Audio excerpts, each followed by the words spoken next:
এনসিপির এক নেতা ইশরাক হোসেনকে প্রকাশ্যে হত্যার হুমকি দিয়েছে এবং যেই ধরনের ভাষা তিনি ব্যবহার করেছেন, বলছেন ইশরাক যদি এই হত্যাকাণ্ডের সাথে জড়িত থাকে তাকে টুকরো টুকরো করে তার অবশিষ্ট মাংসগুলো কুত্তা দিয়ে খাওয়াবে।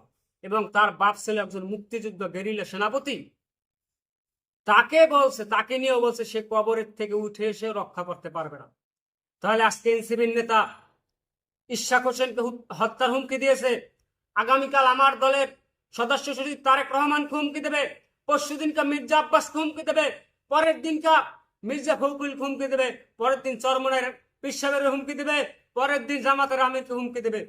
এই ধরনের অপরাজনীতি আপনারা যদি বাংলাদেশে করেন আর দেশের আইন শৃঙ্খলা বাহিনী এখন পর্যন্ত তার তদন্ত শুরু করেন, তাহলে আমরা একটা রাজনৈতিক দল হিসেবে আমাদের জায়গা থেকে আমরা কার কাছে বিচার দেব?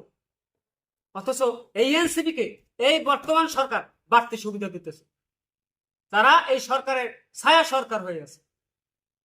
এই যে সোহাগ হত্যা, মিরপুরের সোহাগ হত্যাকাণ্ড, ছেলেটার বাড়ি আমার বাড়ির পাশে, এগুলো কোনো যেই মানুষ সুস্থ মস্তিষ্কের মানুষ সে এই ধরনের হত্যাকাণ্ড তার নিজ চোখে দেখতে পারবে না, অথচ হত্যা তো হয়ে গেল।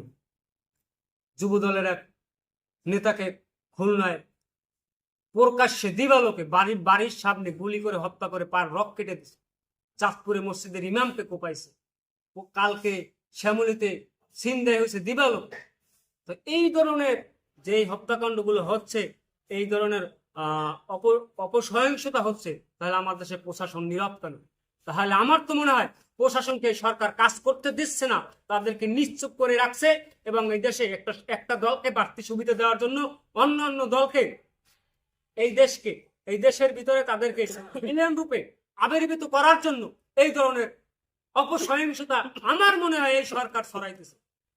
আমি বলবো প্রত্যেকটা হত্যার দায় এই ডক্টর ইউনূস সরকারের নিতে হবে, প্রত্যেকটা গুম খুনের দায় এই ডক্টর ইউনূস সরকারের নিতে হবে, প্রত্যেকটা চুরি ছিনতাইয়ের দায় এই ডক্টর ইউনূস সরকারের নিতে হবে।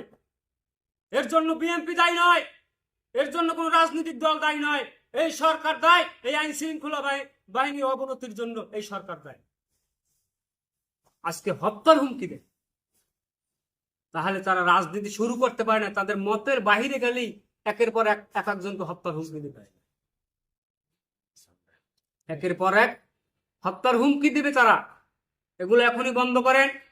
আপনারা যদি না পারেন তাহলে আপনারা জাতির কাছে ক্ষমা চেয়ে আপনারা অন্তত একটা নির্বাচন দিয়ে দেন, নয়তোবা আপনারা অন্যজনের কাছে, প্রয়োজনে রাস্তার একজন রিস্কাওয়ালার কাছে ক্ষমতা হস্তান্তর করেন।